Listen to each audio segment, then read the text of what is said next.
Your body believes it's protecting you, but it may actually be blocking the steady, healthy shape you've been trying to reach. You push through demanding workouts, tighten your diet, and measure every bite, yet somehow progress slips away like sand between your fingers. Something deeper is happening. Your system is built to defend its stored fuel, slowing your burn rate and sending hunger upward the moment it senses loss. But what if there's a culture where staying lean happens almost by accident? Japan has maintained remarkably low obesity rates for decades, even though people there enjoy rice, noodles, and snacks daily. How can that be? What patterns exist in everyday life that make balance feel natural? It's not genetics, not smoking, and definitely not a nation obsessed with gyms. The truth is quieter and far more practical. It's about ordinary habits that reshape how people relate to food, movement, and rhythm. The first habit begins in childhood. Many Japanese schools treat lunch as a lesson in nourishment rather than a chore. Meals are planned with intention, cooked fresh, and shared without vending machines or sugary quick fixes. Kids grow up tasting vegetables, broths, grains, and simple proteins. These flavors become familiar anchors. Meanwhile, in other places, children often meet processed snacks and fried foods first, forming cravings that echo into adulthood. But taste can be retrained at any age. Swap one processed item for something whole, and your palate slowly recalibrates.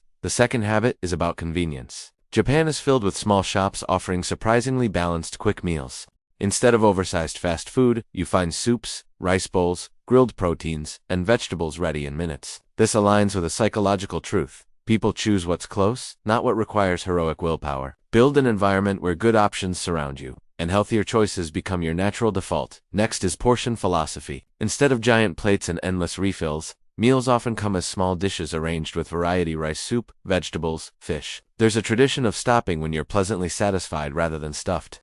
This works because your mind gauges completion from the serving, not from your stomach's true limit. Shrinking portions slightly can reduce intake without any sense of deprivation. Have you noticed how finishing what's in front of you feels like the real signal to stop? Another habit revolves around sugar. Average intake in Japan is far lower, partly because drinks and desserts come in smaller sizes, designed for enjoyment rather than excess. When people reduce sugar for even a short period, their perception of sweetness becomes sharper. It's not about banning treats. It's about shifting the baseline so indulgence doesn't require large portions. A small switch, like replacing one sugary drink with tea, can start redirecting your taste in surprising ways. The fifth habit centers on meal rhythm. Many households follow a consistent schedule: breakfast early, lunch at midday, dinner in the evening. Predictable timing helps regulate hunger hormones, preventing chaotic snacking. When your body knows food is coming, cravings soften, and emotional eating loosens its grip. What would shift if your meals followed a steady rhythm? Movement forms the sixth habit, and it's beautifully simple. Instead of dedicating hours to structured workouts, daily life incorporates walking, stair climbing, and cycling. These small motions accumulate into significant energy use without the pressure of exercise. Motion becomes part of living rather than a chore. The seventh habit is slow eating. Whether through chopsticks or mindful pacing, this approach gives your body enough time to signal fullness. Since it takes minutes for those signals to register, slower bites naturally prevent overeating. You enjoy more, yet consume less. The next habit is about respecting the meal. Many people avoid eating while rushing, scrolling, or multitasking. Meals become moments of presence. This attentiveness strengthens the connection to hunger and satisfaction. And when eating stops being a background activity, everything changes. The final insight ties it all together. What emerges is not a secret diet or mystical rulebook. It's a mindset. Balance grows from small, steady rituals.